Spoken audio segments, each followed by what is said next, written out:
here we go. Here we go, guys. Yes, okay, we're live. We're live with part 6. Learning PCB design using Open Lesson. Okay, so I guess I wish I could just do everyone and then just go to the post and repost for the community. I don't know. It's I wish I could cater to like both the community and non-followers as well. So record. Okay, so join the stream.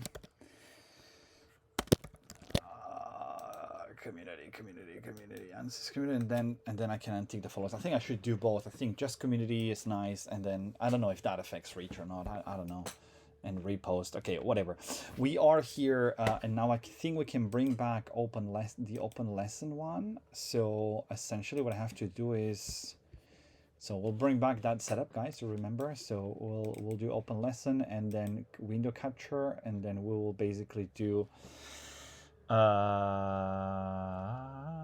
Open lesson. Is it the right one? Yes, there we go. Perfect. So we actually have that here and it's beautiful. All right, where were we? I think one thing that I want to check is I want to go back because I think finding a session back is actually way more complicated than I thought. I'll try to work on the usability for these. But essentially, let's open the schematic. Remember, we were struggling with these, and so what I want to do is I want to kind of go here and do the hands-on project.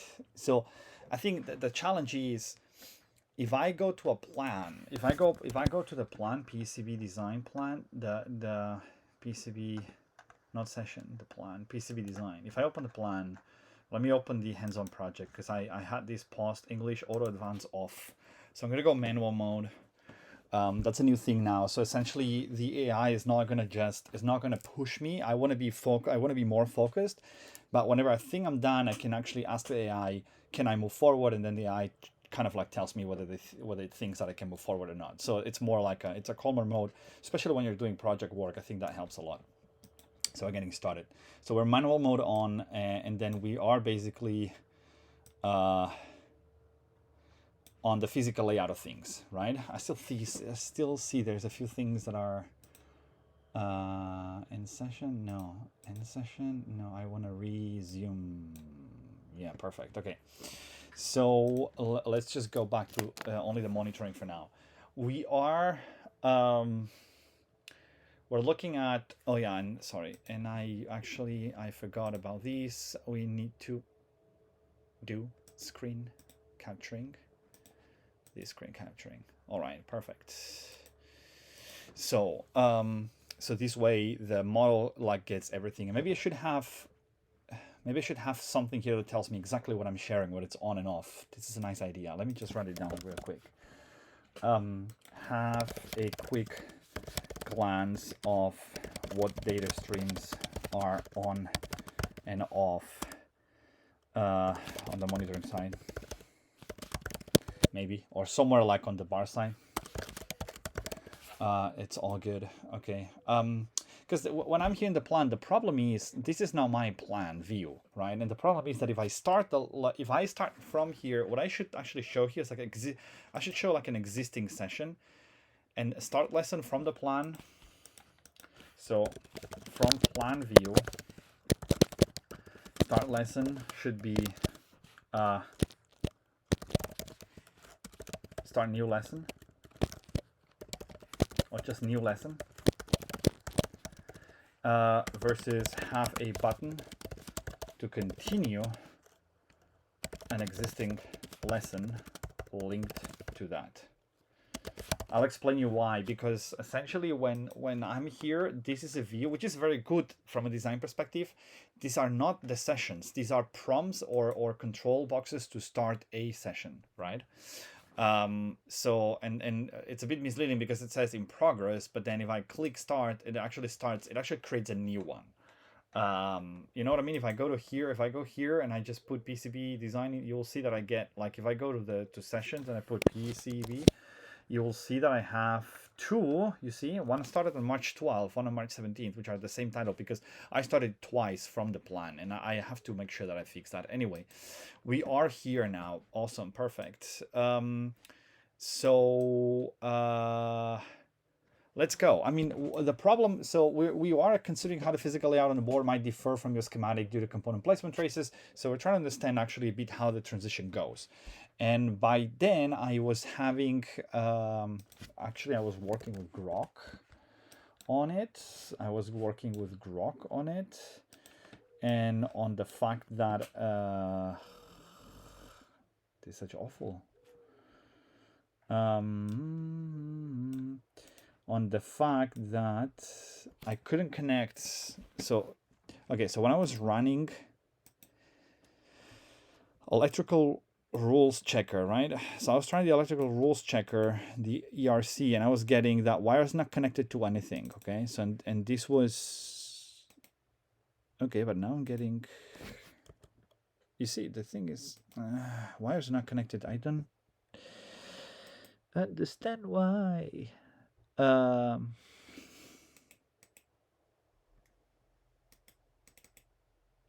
Wires not connected to anything. It's weird.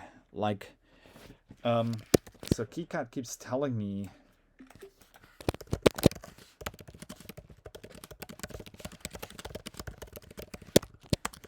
but I don't really know why, because they are connected. So maybe there's just a way that I'm doing this wrong. I'm not annotated D. Oh, okay, so actually have to. All right, reference. Okay, why D question mark reference? Why do I need to annotate that? Light, whatever.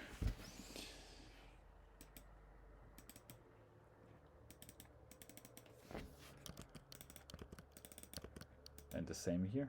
Do I need to, like, that's weird. No, do I give I'll give it a name. Resistor 1. Let 1. Okay. Oh wait, here there's a dot. Junction.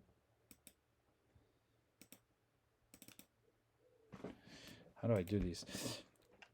So this is key schematic is almost certainly the bottom right corner where the red arrow is pointing. What's happening? You have a horizontal green wire coming from the left. Then a short vertical green line from the bottom. There's another horizontal line. Key guys complaining that wires are not connected because the two green wires segment at the bottom are not properly joined. They look at the touch. It's probably not snapped to the exact grid point. How to fix this? Use the wire tool and draw a single continuous wire from the bottom of the resistor. Now, right leg going down, then right. However, make sure you see the green circle. Okay, so it's just if I remove these. Okay. Okay, so I can do. No.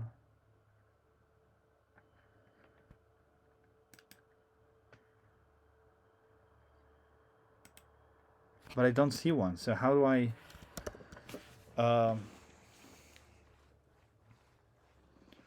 Always work in the schematic grid. View grid settings. Make sure it's enabled and you're snapping to it. Okay. View grid settings. View. Just nothing like these.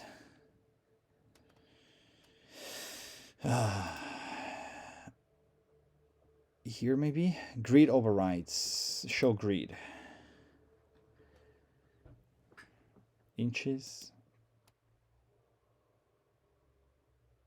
Full window crosshairs. Annotate automatically. That's perfect. Okay. Ah, so that's interesting. Okay, cool. And this is, what is this? Draw wires, draw buses. Okay, a bus is multiple wires, but I guess what's happening here is, how do I,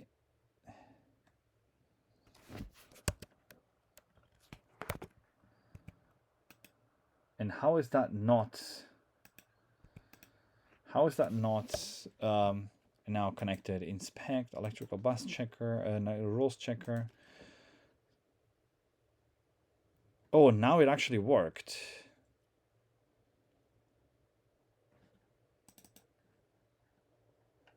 Oh, okay. So there is this thing here. All right. So now it seems like it's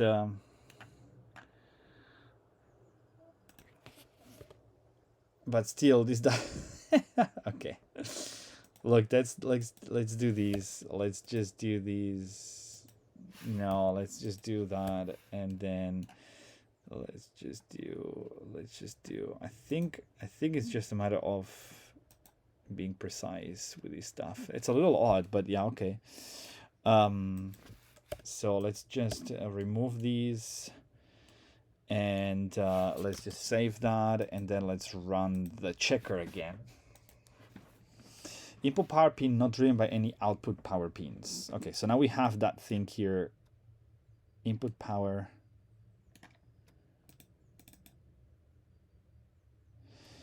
What? But that was supposed to be ground, right? That was supposed to be ground. Let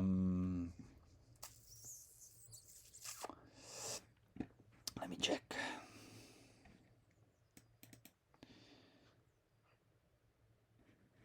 Is there like...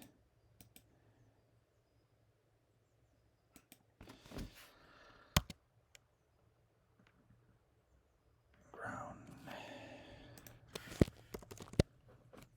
Already placed. Ground.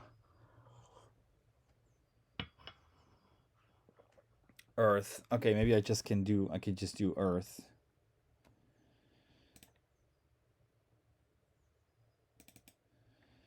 Maybe I can just do earth.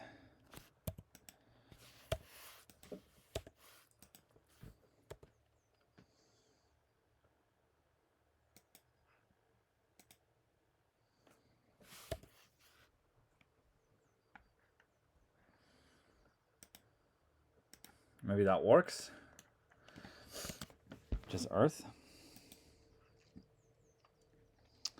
Inspect.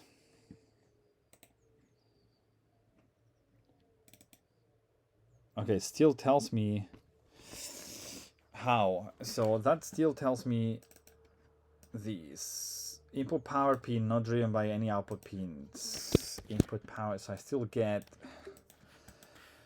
I'm getting input power pin not driven by output power.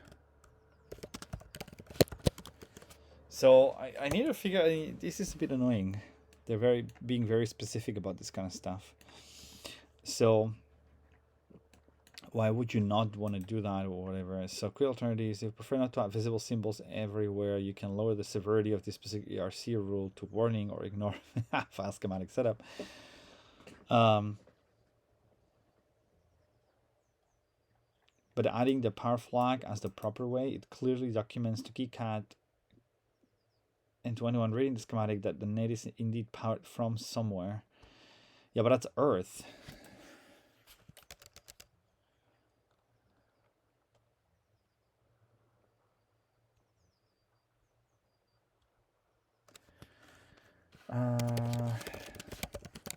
That's Earth. I mean, I have a power flag on the other side of the of R, but like that's not, that's kind of, it's not the point, right?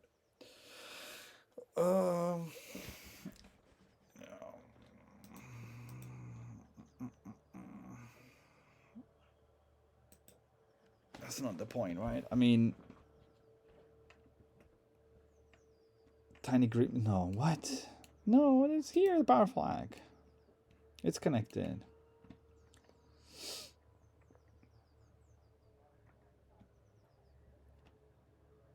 Power input pins internally. They create the same kind of net from KiCad's ERC point perspective.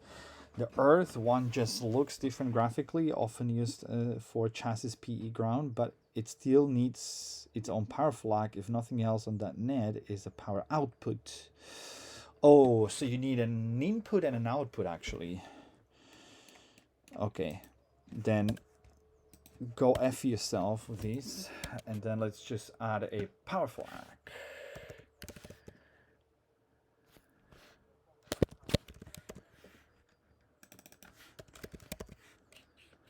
A power flag. Can I add a power flag here? And then call it a...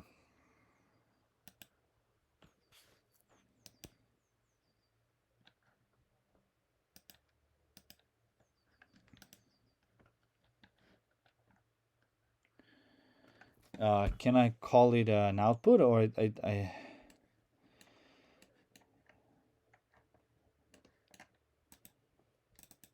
I want this to be a negative power flag, I guess, not a positive one, right? Visible color, short field name, center. So power flag seems to be only plus input. Really? I mean, I don't know. I'm just guessing out. Like, does this need to be the other?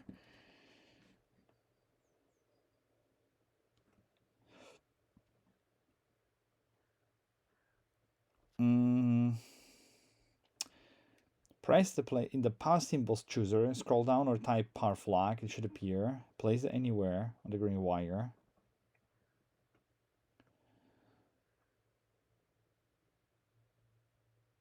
It's generic.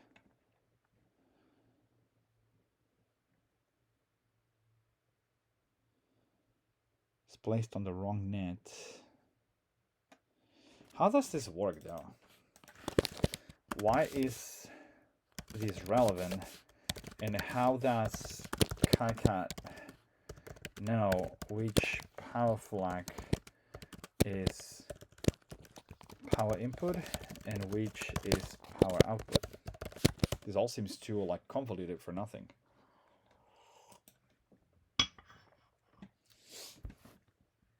The symbol is internally defined as a power input pin.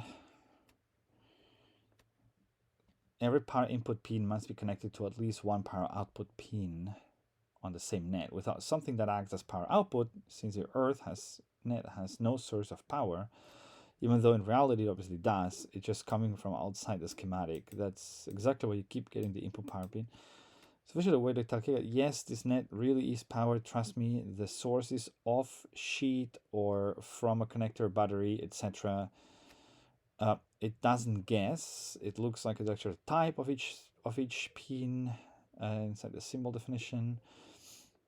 Your Earth symbol, its single pin is typed as power input. A normal ground is also power input. Power symbol, its single pin is typed as power output. Oh, okay. So essentially, okay, I get it. Okay, so this is power input, and this is just by itself power output. So essentially, here the power output goes to the input of a cable, and here the input of a cable goes to a power output. So it's a power flag.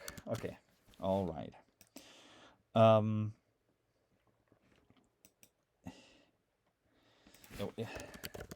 which cases does it make sense to include specific power elements and specs?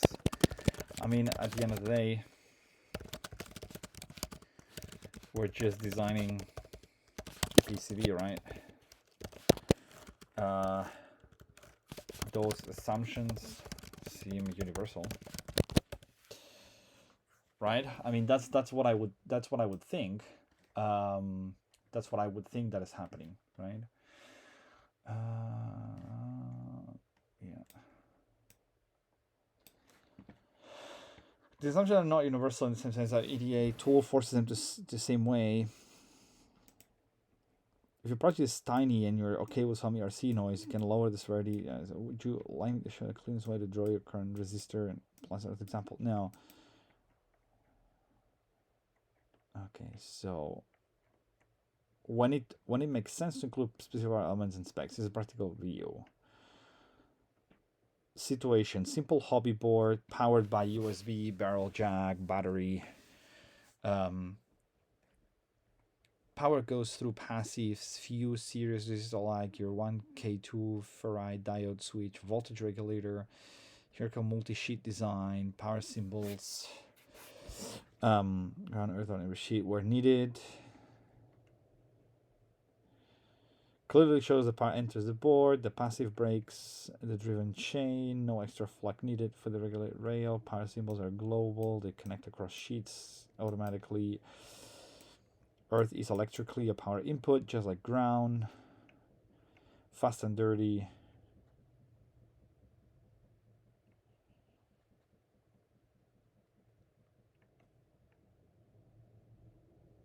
Okay. Place power flag near the actual power entry point, connector, battery pads. And this gives you an extra free check that power actually reaches everything. For ground earth, almost always need one because regulators output plus V is power. Ground P is usually power input. In your specific case, you need two on the left side and resistor positive. And yeah. Bottom line for PCB design is these assumptions are not universal. Yeah. Yeah, it's okay. It's good. So let's run these things because I want to see. I have probably like 5 more minutes to wrap it up. But I want to run the rules checker again, and we should be clean now. 0 violations. Spice on global label and appears. Boom, boom. Those are like ignore tests. All right, cool. So now we have these, and now what? And now we consider how the physical layout on the board might differ from your schematic due to component placement and traces. That's interesting. I don't think in this specific case will make a difference, to be honest, because. But I guess yes. I mean, here you don't really care, right? But when you're going to switch to PCB mode. Oh, and again we have the same problem. How do we do these? So how do I switch? Okay, so now how do I generate the PCB design off of the schematic?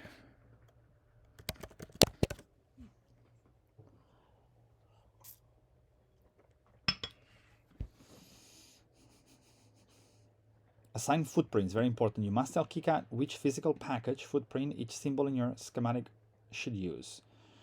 In the schematic editor, go to Tools, Assign Footprints. Okay.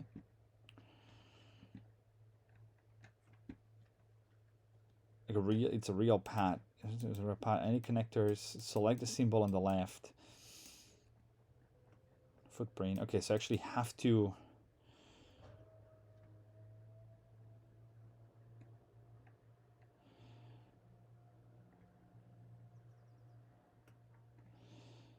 Okay, so assign tools, assign footprints.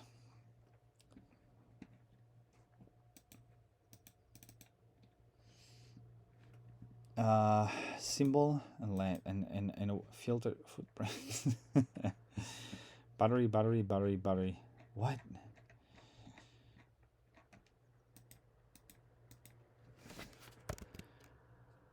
How do I? How do I filter that? Here? Oh. Lead? Dude, what the? Whatever. This one. And okay, so that is like actual. I guess these are actual components, like the actual specs, like from actual products, right? And resistor.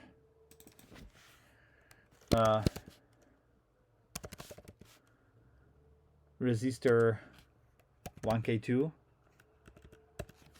Bro, how do I even? I don't know. Let's use these. I don't know, whatever. Apply and save schematic and continue.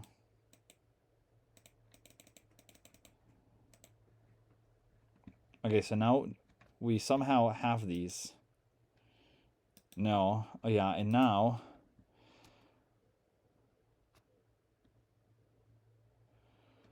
I need to open.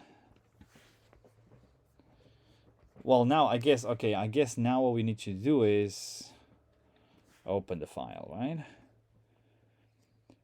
File open and then that thing. Cannot we just do this? It's still empty. Still shows empty.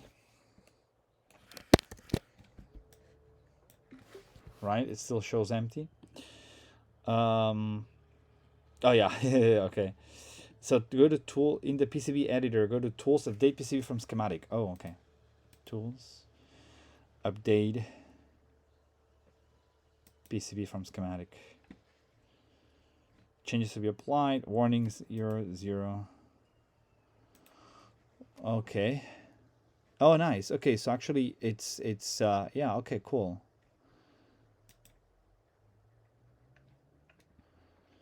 What is this? Okay, we got something. Okay, we got something. No idea. So that's a resistor. No idea what I'm looking at. I'm gonna wrap it up here, guys. I'm gonna pause the session. I'm gonna wrap it up here, and yeah, see you tomorrow.